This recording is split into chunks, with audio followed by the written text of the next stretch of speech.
इस वीडियो में हम रीड इंग्लिश लैंग्वेज 1 23 जुलाई फर्स्ट शिफ्ट के पेपर का सॉल्यूशन करेंगे। मैं अपने अकॉर्डिंग पेपर्स का आंसर और सॉल्यूशन बताऊंगा। हो सकता है ऑफिशियल आंसर की में कुछ क्वेश्चंस में डिफरेंस आए, लेकिन आपको ये सॉल्यूशन देखने से आपके पेपर का आइडिया हो जाएगा। तो फर्स्ट क्वेश्चन देखते हैं। To free the slave the chains. अब इस तरीके के क्वेश्चन में हम कुछ ऑप्शंस को एलिमिनेट करके भी आंसर कर सकते हैं। जैसे चेन्स यहाँ पर प्लूरल है और प्लूरल के साथ हम इज़ का यूज़ नहीं करते, इसके साथ वोज का यूज़ भी हम नहीं करते, और किसी नाउन के बाद हम डायरेक्ट बीइंग का यूज़ नहीं करते। इसके पहले कुछ हेल्पिंग वर्ब का आना जरूरी है, तो ऑप्शन ए भी हम एलिमिनेट कर सकते हैं। तो यहाँ पर सिर्फ एक ही ऑप्शन बच गया, हैड बीन रिमूव्ड। सेंटेंस का मतलब निकलेगा स्लेव्स या गुलामों को फ्री करने के लिए जंजीरों को हटा दिया गया। तो इस तरीके से ऑप्शंस को एलिमिनेट करके हम डिफिकल्ट क्वेश्चंस और कन्फ्यूजिंग क्वेश्चंस का भी आंसर कर सकते हैं। अब क्वेश्चन नंबर 32 देखते हैं। द कन्विक्ट ब्लेंग by neck till death was the verdict. Convict का मतलब होता है अपराधी, और हैंग बाय द नेक का मतलब होता है फांसी पर लटकाना, और वर्डिक्ट का मतलब होता है फैसला। तो यहाँ पर फांसी पर लटकाने का सेंस आएगा। तो हैंग का मतलब लटकाना भी होता है और फांसी पर लटकाना भी होता है, लेकिन जब हैंग का मतलब फांसी पर लटकाना होता है तब इसकी सेकंड फॉर्म और थर्ड फॉर्म होती है हैंग्ड, और जब हैंग का मतलब सिंपली किसी चीज़ को लटकाना होता है तब उसकी सेकंड फॉर्म और थर्ड फॉर्म होती है हंग। तो हंग वाले ऑप्शन को हम एलिमिनेट कर सकते हैं, तो ऑप्शन बी गलत होगा। इसके अलावा ऑप्शन डी की बात करें तो बीइंग के बाद वर्ब की थर्ड फॉर्म आती है, तो ऑप्शन डी भी गलत होता है। और ऑप्शन ए अगर देखें तो टू के बाद हम वर्ब की फर्स्ट फॉर्म का यूज करते हैं, जो भी गलत होगा। तो करेक्ट आंसर होगा option C, is to be hanged.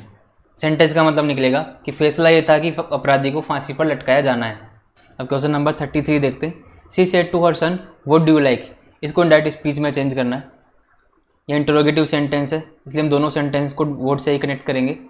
इसके अलावा सेड टू को मास्ट में चेंज करेंगे, तो ऑप्शन ए तो हम एलिमिनेट कर सकते हैं, और ऑप्शन सी को भी हम एलिमिनेट कर सकते हैं, क्योंकि सेड टू को हम आस्ट में चेंज करेंगे, आस्ट में चेंज नहीं करेंगे। और इसके अलावा अगर बात करें तो डायरेक्ट स्पीच में हम सेंटेंस को अफर्मेटिव बना देते हैं, मतलब वर्ड के बाद हम सब्जेक्ट का यूज करेंगे। और रिपोर्टिंग वर्ब पास्ट टेंस में, इसलिए हम रिपोर्टेड स्पीच की टेंस को पास्ट इंडेफिनिट में चेंज करेंगे। तो करेक्ट आंसर होगा option D, she asked her son what he liked. इस तरीके के क्वेश्चन हमने मॉडल पेपर्स में भी डिस्कस किए थे। Question number 34। The phonetic sound of the letters underlined in the word together is represented by the symbol. Together में जो टीएच है उसका साउंड क्या होगा। तो टुगेदर में टीएच से द का साउंड निकल रहा है, और द के साउंड को हम इस सिंबल से रिप्रेजेंट करते हैं। तो यहाँ किसी भी ऑप्शन में ये सिंबल नहीं दिया हुआ, तो इस क्वेश्चन में बोनस मिलेगा। क्वेश्चन नंबर 35 देखते हैं।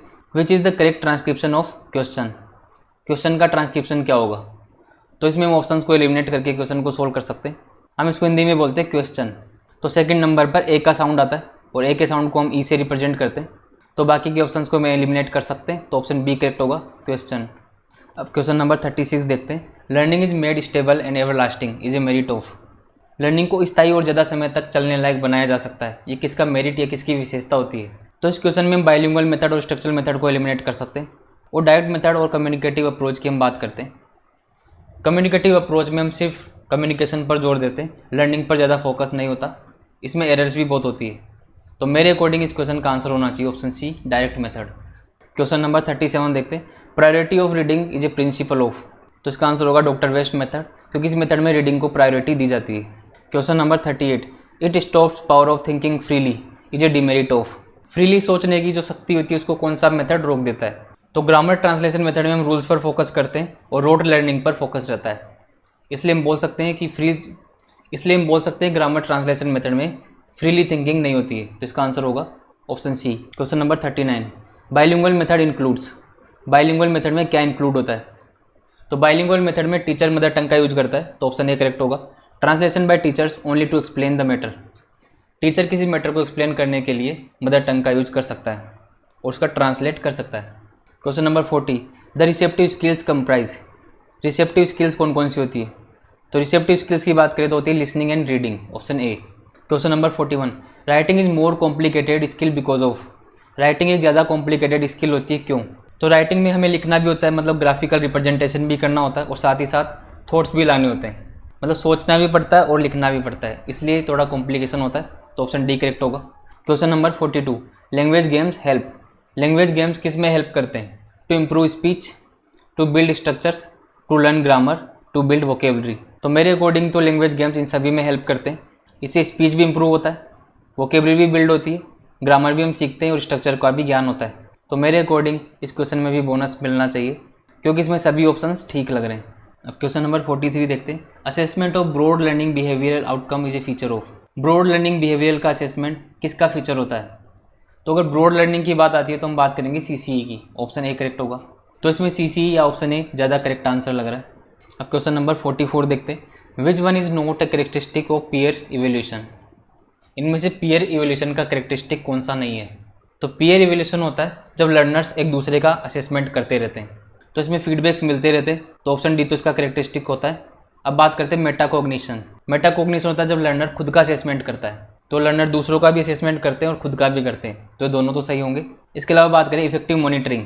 पीयर इवोल्यूशन में इफेक्टिव मॉनिटरिंग होती है, मतलब कौन क्या सीख रहा है, प्रॉपर फीडबैक मिल रहा है, ये सभी चीज़ें चलती रहती है, तो ये भी करेक्ट होगा। तो इसका आंसर होगा option C, saves teachers time, क्योंकि पीयर इवोल्यूशन में कहीं ना कहीं टीचर का टाइम वेस्ट होता है। तो मेरे अकॉर्डिंग इसका आंसर होगा ऑप्शन सी।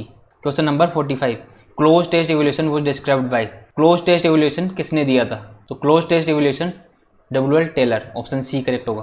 अब क्वेश्चन नंबर 46 से 52 तक पैसेज दिया हुआ है, तो आप पैसेज को पढ़ें। हम डायरेक्ट क्वेश्चंस पर चलते हैं। 46, the synonym of attack is. Attack का सिनोनिम क्या होगा। अटैक का मतलब होता है हमला करना, और इन्वेड का मतलब भी होता है हमला करना, तो इसका सिनोनिम होगा ऑप्शन सी, इन्वेड।